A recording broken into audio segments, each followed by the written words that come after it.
Hello students, welcome to RS Group of Schools. I am Gaurav Sharma, your computer teacher. Today we are going to discuss about the topic operating system. आज हम आपको operating system के बारे में बताएंगे कि हमारे computer में जो ऑपरेटिंग सिस्टम होता है उसका क्या काम है, उसकी क्या नीड है, ठीक है। तो उसके बारे में आज हम डिस्कस करेंगे। तो देखिए, ऑपरेटिंग सिस्टम को सबसे सिंपल तरीके से समझने के लिए हमको उसका ये स्ट्रक्चर देखना है। हमने यहाँ पर एक स्ट्रक्चर बनाया हुआ है। अगर आप इसको ध्यान से समझ लेंगे तो ऑपरेटिंग सिस्टम का जो मेन बेस है वो आप समझ जाएंगे कि ऑपरेटिंग सिस्टम एक्चुअल में होता क्या है, ठीक है।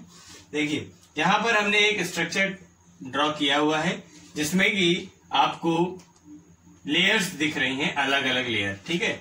जैसे कि हमारा सबसे पहली लेयर यहाँ पर दिख रही है एप्लीकेशन सॉफ्टवेयर की, दूसरी सिस्टम सॉफ्टवेयर की, फिर यहाँ पर लिखा हुआ है ऑपरेटिंग सिस्टम और यहाँ लिखा हुआ है कंप्यूटर हार्डवेयर। ये सारी लेयर्स के बाहर हमने एक ब्लॉक बनाया है जिसपे हमने लिखा है यूजर, ठीक। देखिए, ऑपरेटिंग सिस्टम होता क्या है। ऑपरेटिंग सिस्टम की डेफिनेशन की अगर हम बात करें तो हम कह सकते हैं कि operating system work as an interface between computer user and computer hardware, ठीक है। क्या मतलब हुआ इसका कि ऑपरेटिंग सिस्टम जो होता है वो यूजर और कंप्यूटर हार्डवेयर के बीच में माध्यम का कार्य करता है, ठीक है। अब माध्यम का कार्य करने का क्या मतलब है। देखिए, माध्यम का कार्य करने का मतलब ये है कि अगर मान लीजिए हमें कोई डिवाइस हमारे पास है, जैसे कोई एक जनरल डिवाइस, कोई हमारे पास में, जैसे मान लीजिए कोई मशीन है, उसको हम ऑपरेट करना चाहते हैं, ठीक। अब उसको ऑपरेट करने के लिए अगर वो इलेक्ट्रॉनिक डिवाइस है तो उसको ऑपरेट करने के लिए हमें उसके फंक्शंस, उसमें जो उससे रिलेटेड फंक्शंस हैं उसके बारे में हमको जानकारी होना चाहिए, ठीक है। साथ ही साथ उन फंक्शंस को परफॉर्म कराने के लिए, क्योंकि वो एक इलेक्ट्रॉनिक डिवाइस है तो वो उसमें कुछ ना कुछ फंक्शंस जो होंगे वो ऑटोमेटिकली भी परफॉर्म होंगे, ठीक है। तो उन फंक्शंस को परफॉर्म कराने के लिए कुछ ना कुछ उसमें एक सॉफ्टवेयर हमको डाल के रखना पड़ेगा जो उसको वर्क कराएगा, ठीक है। जैसे कि मान लीजिए कोई मैकेनिकल डिवाइस है तो उसमें हमको उसके ऑपरेशंस पता है। जैसे एक हम साइकिल की बात करें, बाइसिकल की बात करें, अगर उसको हमें चलाना है तो हमको उसकी जानकारी होना चाहिए कि हम जैसे ही उसमें पैडल मारते हैं तो हमारी साइकिल जो है वो आगे चलने लगती है, ठीक है। तो वो चीज हमको पता है, मैकेनिकली हम उसको यूज करेंगे, हम उसको जो है चलाने के लिए आगे जो भी उसमें स्टेप्स फॉलो करने हैं उसको फॉलो करेंगे। लेकिन अगर कोई इलेक्ट्रॉनिक डिवाइस है तो उसमें कुछ काम हमारा है और कुछ काम उसमें पड़े हुए, जो उसमें सॉफ्टवेयर पड़ा हुआ है जो उसको चलाने का काम करता है, कुछ काम उसका है, ठीक है। तो वैसे ही यहाँ पर कि कंप्यूटर हमारा एक इलेक्ट्रॉनिक डिवाइस है, उस डिवाइस को चलाने के लिए यूजर की तो आवश्यकता होती है, लेकिन यूजर के साथ साथ हमें उस जो हमारा कंप्यूटर हार्डवेयर डिवाइस है उसको ऑपरेट करने के लिए एक सॉफ्टवेयर की भी जरूरत पड़ती है।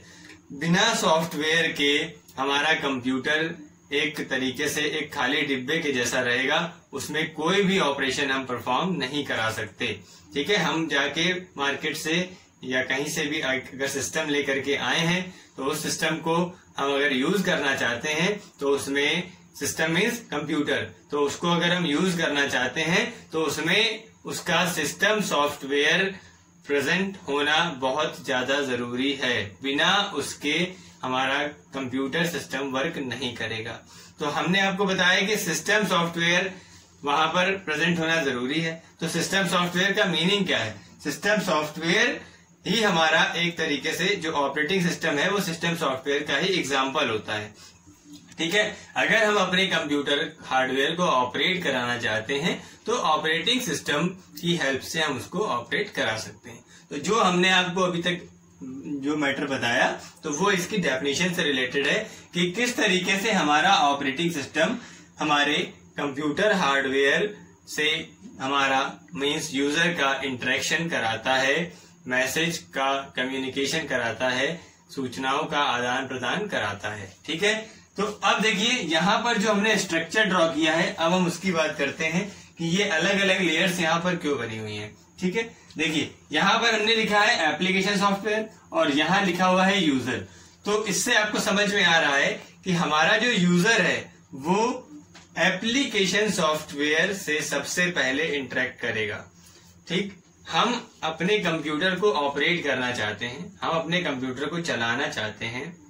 ठीक है, तो अब कंप्यूटर को तो हम चलाना चाहते हैं, लेकिन हम डायरेक्ट उसके हार्डवेयर पार्ट को ऑपरेट डायरेक्टली नहीं कर सकते। जैसे हार्डवेयर पार्ट की बात कर रहे हैं, जैसे कि हमने कीबोर्ड का यूज करके हम कुछ टाइपिंग करना चाहते हैं अपने कंप्यूटर में। ठीक है, अब कीबोर्ड के माध्यम से हम टाइप तो कर रहे हैं, लेकिन ऐसा नहीं है कि हम सिर्फ कीबोर्ड में कीज प्रेस करते रहेंगे और कंप्यूटर वहां पर लिखता जा रहा है बिना किसी सॉफ्टवेयर के। नहीं हो सकता, कभी भी नहीं हो सकता। आप कंप्यूटर ले आइए, कीबोर्ड ले आइए, उसको कनेक्ट कर लीजिए और वर्क करना स्टार्ट करिए। अगर सॉफ्टवेयर नहीं अवेलेबल है तो वो वर्क वहां पर नहीं करेगा। ठीक, तो देखिए अब उस सॉफ्टवेयर को रन कराने के लिए, उस सॉफ्टवेयर को यूज करने के लिए या उस हार्डवेयर डिवाइस को यूज करने के लिए हमारे पास भी कुछ सॉफ्टवेयर होते हैं जिनकी हेल्प से हम उनपे वर्क करते हैं। ठीक, जैसे कि मान लीजिए अब हम एक एग्जांपल लेते हैं कि हमें किसी एक पेज में एक एप्लीकेशन टाइप करनी है। ठीक, अब एप्लीकेशन टाइप करने के लिए हमारे कंप्यूटर में क्या क्या चीजें होने जरूरी हैं, पहले तो ये समझिए। सबसे पहली जो बेसिक चीज है कंप्यूटर हार्डवेयर, मीन्स हमारा कंप्यूटर जो एक्चुअल कंप्यूटर है उसका होना जरूरी है। एक बात तो ये हो गई। दूसरी बात हो गई कि कंप्यूटर का सॉफ्टवेयर। सॉफ्टवेयर मतलब क्या, यहाँ पे हम सिस्टम सॉफ्टवेयर की बात कर रहे हैं। ठीक, हार्डवेयर जरूरी है, सिस्टम सॉफ्टवेयर जरूरी है जो कि उस हार्डवेयर को ऑपरेट करेगा, रन कराएगा। ठीक है, वर्क करवाएगा उससे। अब इन दोनों चीजों के अलावा एक तीसरी चीज भी होती है जिसपे यूजर वर्क करता है, वो होता है एप्लीकेशन सॉफ्टवेयर। ठीक, अगर हमें अपने कंप्यूटर में कुछ वर्क करना है तो हम एप्लीकेशन सॉफ्टवेयर के माध्यम से अपने सिस्टम को यूज करते हैं। नहीं, डायरेक्ट हम सिस्टम सॉफ्टवेयर पे वर्क नहीं करते क्योंकि हम यूजर हैं। सिस्टम सॉफ्टवेयर पे वर्क करते हैं प्रोग्रामर जो उस कंप्यूटर की प्रोग्रामिंग करते हैं। ठीक, तो हम एप्लीकेशन सॉफ्टवेयर में कैसे वर्क करेंगे, हमने आपको एक एग्जांपल दिया कि अगर हमें कोई एक एप्लीकेशन राइट करनी है, कोई भी एक लेटर टाइप करना है, तो उसके लिए हमारे पास में कोई एक पर्टिकुलर उससे रिलेटेड एप्लीकेशन सॉफ्टवेयर होना जरूरी है। एप्लीकेशन सॉफ्टवेयर कौन सा हो सकता है, बहुत सारे हो सकते हैं, जैसे कि हमारे नोटपैड हो सकता है। ठीक है, या फिर हमारा MS ऑफिस हो सकता है, MS ऑफिस में MS वर्ड। ठीक, अगर हमें कोई एप्लीकेशन लेटर टाइप करना है तो नोटपैड या MS वर्ड अगर हमारे सिस्टम पे है तो हम उस पर वर्क करेंगे। ठीक, अब देखिए हमें क्या करना है, एप्लीकेशन टाइप करनी है या कोई लेटर टाइप करना है, तो हमने यूज क्या किया है, MS वर्ड। अब MS word means application software से हम डायरेक्ट इंटरेक्ट कर रहे हैं, हम अपने सिस्टम पे एप्लीकेशन सॉफ्टवेयर की हेल्प से इंटरेक्शन कर रहे हैं। अब वो एप्लीकेशन सॉफ्टवेयर जो हमारा है उसको कौन चला रहा है, उसको चला रहा है हमारा सिस्टम सॉफ्टवेयर। ठीक, जरूरत तीनों चीजों की पड़ी ना, तीन चीजें हैं, क्या क्या हैं हमारा, एक है एप्लीकेशन सॉफ्टवेयर, एक है हमारा सिस्टम सॉफ्टवेयर और एक है हार्डवेयर। इन तीनों चीजों के इन तीनों चीजों के कॉम्बिनेशन से हमारा काम पूरा होता है। ठीक, हार्डवेयर का काम है कि हार्डवेयर जब होगा तभी हम कोई वर्क कर पाएंगे। ठीक है, सॉफ्टवेयर का क्या काम है, सिस्टम सॉफ्टवेयर। सिस्टम सॉफ्टवेयर इस हार्डवेयर को ऑपरेट करने के लिए, और एप्लीकेशन सॉफ्टवेयर का क्या काम है, एप्लीकेशन सॉफ्टवेयर पे ही तो हम वर्क करेंगे। ठीक है, हम वर्क करेंगे एप्लीकेशन सॉफ्टवेयर में। एप्लीकेशन सॉफ्टवेयर को चलाने के लिए सिस्टम सॉफ्टवेयर होना जरूरी है, और सिस्टम सॉफ्टवेयर एप्लीकेशन सॉफ्टवेयर को चलाने के लिए भी जरूरी होता है, साथ ही साथ हार्डवेयर को भी रन करने के लिए जरूरी होता है। ठीक है, इस तरीके से इन तीनों के कॉम्बिनेशन से यूजर अपने कंप्यूटर पे किसी भी वर्क को परफॉर्म करा पाता है।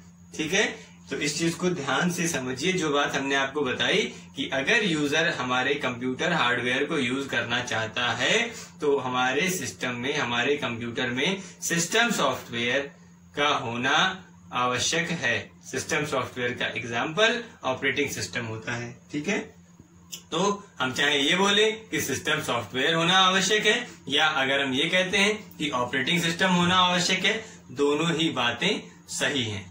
ठीक है, तो ये तो बात हो गई हमारे ऑपरेटिंग सिस्टम की, कि ऑपरेटिंग सिस्टम काम क्या करता है।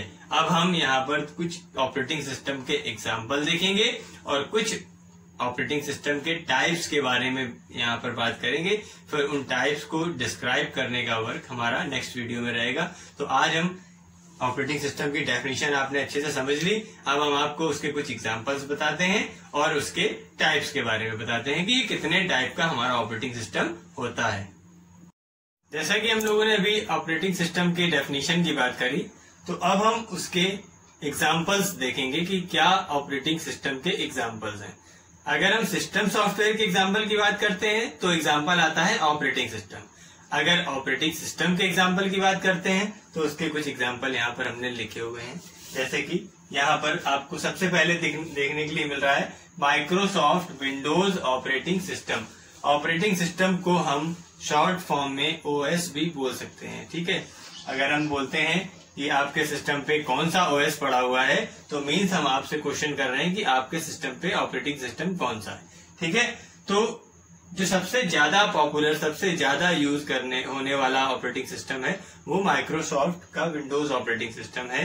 ठीक है, नंबर ऑफ कंप्यूटर्स जो पूरे वर्ल्ड में है वो सबसे ज्यादा हमारे विंडोज ऑपरेटिंग सिस्टम को यूज कर रहे हैं। ठीक है, तो किस तरीके से, जैसे कि अब विंडोज ऑपरेटिंग सिस्टम के भी बहुत सारे वर्जन्स आ चुके हैं।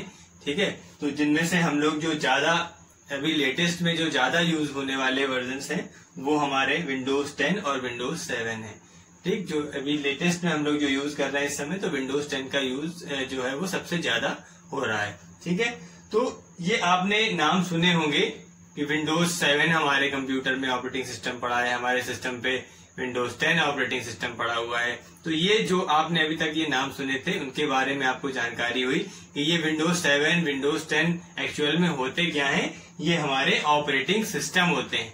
जैसे कि एक ऑपरेटिंग सिस्टम जो सबसे ज्यादा पॉपुलर इस समय हम लोगों के बीच में है वो है एंड्रॉइड ऑपरेटिंग सिस्टम। ठीक है, एंड्रॉइड ऑपरेटिंग सिस्टम इस समय सबसे ज्यादा पॉपुलर है। क्यों? क्योंकि हम लोग इस समय जो टेक्नोलॉजी की दुनिया में है तो उसमें हो क्या रहा है कि हम लोग मोबाइल कम्युनिकेशन में इस समय सबसे ज्यादा मोबाइल कम्युनिकेशन का सबसे ज्यादा यूज हो रहा है। तो इस समय जो मोबाइल डिवाइस हम लोग यूज कर रहे हैं उसमें मैक्सिमम नंबर ऑफ मोबाइल्स में एंड्रॉइड ऑपरेटिंग सिस्टम का यूज हो रहा है। तो एंड्रॉइड का अभी तक आपने नाम बहुत सुना होगा कि एंड्रॉइड फोन लेना है या हमारे पास एंड्रॉइड फोन है। तो उसका मीनिंग क्या है कि हमारे मोबाइल फोन में हमारा मोबाइल फोन है उसका ऑपरेटिंग सिस्टम जो है वो एंड्रॉइड ऑपरेटिंग सिस्टम है। ठीक, तो ये भी एक एग्जांपल हो गया ऑपरेटिंग सिस्टम का। इसी तरीके से एप्पल कंपनी के जो डिवाइस होती हैं, लैपटॉप हो या कंप्यूटर्स जो भी हैं, तो उसमें उनका अपना पर्सनल ऑपरेटिंग सिस्टम होता है जिसे हम मैक ऑपरेटिंग सिस्टम बोलते हैं। ठीक है, इसके बाद में ब्लैकबेरी के जो टैबलेट्स वगैरह, जो ब्लैकबेरी की डिवाइसेस हैं उनका ऑपरेटिंग सिस्टम अलग होता है जिसको ब्लैकबेरी टैबलेट ऑपरेटिंग सिस्टम के नाम से जाना जाता है। इसी तरीके से कुछ पॉपुलर ऑपरेटिंग सिस्टम्स हमारे लाइनेक्स ऑपरेटिंग सिस्टम और यूनिक्स ऑपरेटिंग सिस्टम। ठीक है, ये हमारी कंपनीज हैं उनमें इनका यूज ज्यादा होता है, लाइनेक्स और यूनिक्स ऑपरेटिंग सिस्टम का, क्योंकि लाइनेक्स ऑपरेटिंग सिस्टम में जो वायरसेस वगैरह आने की संभावना जो ना के बराबर होती है, उसका डिजाइनिंग, उसका स्ट्रक्चर कुछ इस टाइप से होता है कि हमारे जो कंप्यूटर्स हैं उनमें वायरस नहीं आ पाते हैं। ठीक है, तो वो कैसे होता है वो भी आपको बताया जाएगा। आपके पास अभी आगे जो हम लोग चैप्टर्स आगे बढ़ाएंगे तो आपके सिलेबस में एक लाइनेक्स ऑपरेटिंग सिस्टम के नाम से भी एक चैप्टर आएगा। ठीक है, तो उसमें आपको लाइनेक्स ऑपरेटिंग सिस्टम की डिटेल बताई जाएगी कि कैसे कैसे उसका स्ट्रक्चर होता है, किस तरीके से उसके फंक्शंस होते हैं। तो उनके बारे में जब आप जानेंगे तब आपको इस चीज की जानकारी होगी कि लाइनेक्स ऑपरेटिंग सिस्टम में क्यों वायरस अटैक नहीं कर पाते हैं। ठीक है, तो बड़ी बड़ी मल्टीनेशनल कंपनीज में लाइनेक्स यूनिक्स का ही ज्यादातर यूज किया जाता है। ठीक है, क्योंकि ये safe and secure operating system के अंतर्गत आते हैं। तो ये हमारे पास कुछ एग्जाम्पल्स हैं जो कि हमारे ऑपरेटिंग सिस्टम के एग्जाम्पल्स हैं। ठीक है, अब हम यहाँ पर ऑपरेटिंग सिस्टम के टाइप्स देखेंगे, उनके बारे में जो उसका डिस्कस करेंगे, एक्सप्लेनेशन होगा वो नेक्स्ट वीडियो में। अभी उनके हम नाम देखते हैं कि कितने टाइप के ऑपरेटिंग सिस्टम हमको पढ़ने हैं। अभी हमने एग्जांपल्स ऑफ ऑपरेटिंग सिस्टम देखे, अब हम टाइप्स देखते हैं कि कितने टाइप के ऑपरेटिंग सिस्टम होते हैं और आपको सिलेबस में कितने टाइप के ऑपरेटिंग सिस्टम पढ़ना है। तो यहाँ पर हमने 7 टाइप्स के ऑपरेटिंग सिस्टम के नाम लिखे हुए हैं, इन्हीं के बारे में आपको सिलेबस में पढ़ना भी है, जैसे कि batch operating system, multi programming operating system, time sharing operating system, personal computer operating system, Unix operating system, Linux operating system और MS-DOS means Microsoft disk operating system. ठीक है, तो ये कुछ ऑपरेटिंग सिस्टम के टाइप्स हैं जिनके बारे में हम फर्दर नेक्स्ट वीडियो में आपको बताएंगे, इसके बारे में हम लोग डिस्कस करेंगे। आज हमने जो ऑपरेटिंग सिस्टम की डेफिनेशन, एग्जांपल्स को आपसे डिस्कस किया है उसको आप लोग बहुत अच्छी तरीके से समझिए। ऑपरेटिंग सिस्टम हमारे कंप्यूटर का बेस होता है। ठीक है, हमारे कंप्यूटर में जो सबसे मेन, सबसे इम्पोर्टेंट पार्ट है वो ऑपरेटिंग सिस्टम ही होता है। अगर ऑपरेटिंग सिस्टम हमारे कंप्यूटर में नहीं होगा तो हम कंप्यूटर में किसी भी तरीके का वर्क परफॉर्म नहीं करा पाएंगे। ठीक है, इसलिए आपको इस टॉपिक को पढ़ना और समझना बहुत ज्यादा जरूरी है, और ये एग्जाम पर्पज से तो इम्पोर्टेंट है ही है, साथ ही साथ कंप्यूटर के बारे में अगर आपको नॉलेज रखनी है तो आपको ऑपरेटिंग सिस्टम को भी समझना पड़ेगा। ठीक है, तो जितनी चीजें आज आपको बताई गई उन सभी को ध्यान से पढ़िए, समझिए, याद रखने की कोशिश करिए। नेक्स्ट वीडियो में हम लोग नेक्स्ट टॉपिक को डिस्कस करेंगे। तब तक के लिए keep studying and be happy always. Thank